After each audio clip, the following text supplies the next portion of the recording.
پس جب کہ کان بہرے کر دینے والی قیامت آ جائے گی، اس دن آدمی اپنے بھائی سے اور اپنی ماں اور اپنے باپ سے اور اپنی بیوی اور اپنی اولاد سے بھاگے گا۔ ان میں سے ہر ایک کو اس دن ایک ایسا مشغلہ ہوگا جو اسے مشغول رکھنے کے لیے کافی ہوگا۔ اس دن بہت سے چہرے روشن ہوں گے جو ہنستے ہوئے اور حشاش بشاش ہوں گے، اور بہت سے چہرے اس دن غبار آلودہ ہوں گے جن پر سیاہی چڑھی ہوئی ہوگی، وہ یہی کافر بد کردار لوگ ہوں گے۔ سامعین، اب ان آیتوں کی تفسیر سماعت کیجیے۔ قیامت کی ہولناکیاں۔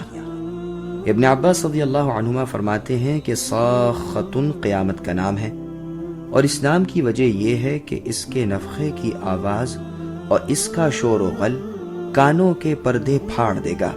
اس دن انسان اپنے قریبی رشتہ داروں کو دیکھے گا لیکن بھاگتا پھرے گا، کوئی کسی کے کام نہ آئے گا۔ شوہر بیوی کو دیکھ کر کہے گا کہ بتلا تیرے ساتھ میں نے دنیا میں کیسا کچھ سلوک کیا۔ وہ کہے گی کہ بے شک آپ نے میرے ساتھ بہت ہی خوش سلوکی کی، بہت پیار محبت سے رکھا۔ یہ کہے گا کہ آج مجھے ضرورت ہے، صرف ایک نیکی دے دو تاکہ اس آفت سے چھوٹ جاؤں۔ تو وہ جواب دے گی کہ آپ کا سوال تھوڑی سی چیز کا ہی ہے، مگر کیا کروں، یہی ضرورت مجھے درپیش ہے اور اسی کا خوف مجھے لگ رہا ہے، میں تو نیکی نہیں دے سکتی۔ بیٹا باپ سے ملے گا، یہی کہے گا اور یہی جواب پائے گا۔ شفاعت کا تذکرہ۔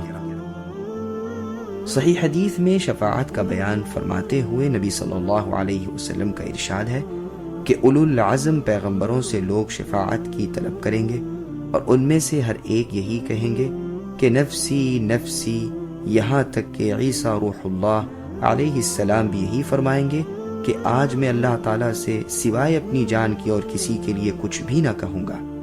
میں تو آج اپنی والدہ مریم علیہ السلام کے لیے بھی کچھ نہ کہوں گا جن کے بطن سے میں پیدا ہوا ہوں۔ الغرض دوست دوست سے، رشتہ دار سے منہ چھپاتا پھرے گا، ہر ایک آپا دھاپی میں لگا ہوگا، کسی کو دوسرے کا ہوش بھی نہ ہوگا۔ رسول اللہ صلی اللہ علیہ وسلم فرماتے ہیں کہ تم ننگے پیروں، ننگے بدن اور بے ختنہ اللہ تعالیٰ کے ہاں جمع کیے جاؤ گے۔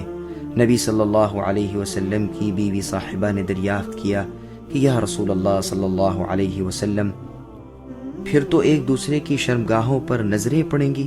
فرمایا، اس روز کی گھبراہٹ، وہاں کا حیرت انگیز ہنگامہ ہر شخص کو مشغول کیے ہوئے ہوگا، بھلا کسی کو دوسرے کی طرف دیکھنے کا موقع اس دن کہاں؟ بعض روایات میں ہے کہ نبی صلی اللہ علیہ وسلم نے پھر اسی آیت کی تلاوت فرمائی، لِكُلِّ امْرِئٍ مِّنْهُمْ يَوْمَئِذٍ شَأْنٌ يُغْنِيهِ۔ دوسری روایت میں ہے کہ یہ بیوی صاحبہ ام المؤمنین عائشہ صدیقہ رضی اللہ عنہا تھیں، اور روایت میں ہے کہ ایک دن عائشہ صدیقہ رضی اللہ عنہا نے نبی صلی اللہ علیہ وسلم سے کہا، یا رسول اللہ صلی اللہ علیہ وسلم، میرے ماں باپ آپ پر فدا ہوں، میں ایک بات پوچھتی ہوں، ذرا بتا دیجئے۔ نبی صلی اللہ علیہ وسلم نے فرمایا، اگر میں جانتا ہوں تو ضرور بتلاؤں گا۔ پوچھا، اے اللہ کے رسول، لوگوں کا حشر کس طرح ہوگا؟ یعنی بروز قیامت لوگ کس طرح اکٹھا کیے جائیں گے؟ نبی صلی اللہ علیہ وسلم نے فرمایا، ننگے پیروں اور ننگے بدن۔ تھوڑی دیر کے بعد پوچھا، کیا عورتیں بھی اسی حالت میں ہوں گی؟ فرمایا، ہاں۔ یہ سن کر ام المؤمنین عائشہ رضی اللہ عنہا افسوس کرنے لگیں۔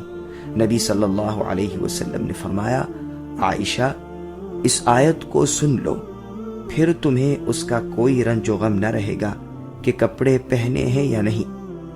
پوچھا، اللہ کے رسول، وہ آیت کون سی ہے؟ فرمایا، لِكُلِّ امْرِئٍ مِّنْهُمْ يَوْمَئِذٍ شَأْنٌ يُغْنِيهِ۔ ایک روایت میں ہے کہ ام المؤمنین سودا رضی اللہ عنہا نے پوچھا، یہ سن کر لوگ اس طرح ننگے بدن، ننگے پاؤں، بے ختنہ جمع کیے جائیں گے، پسینے میں غرق ہوں گے، کسی کے منہ تک پسینہ پہنچ گیا ہوگا اور کسی کے کانوں تک، تو نبی صلی اللہ علیہ وسلم نے یہ آیت پڑھ کر سنائی۔ پھر ارشاد ہوتا ہے کہ وہاں لوگوں کے دو گروہ ہوں گے، بعض تو وہ ہوں گے جن کے چہرے خوشی سے چمک رہے ہوں گے، دل خوشی سے مطمئن ہوں گے، منہ خوبصورت اور نورانی ہوں گے، یہ تو جنتی جماعت ہے۔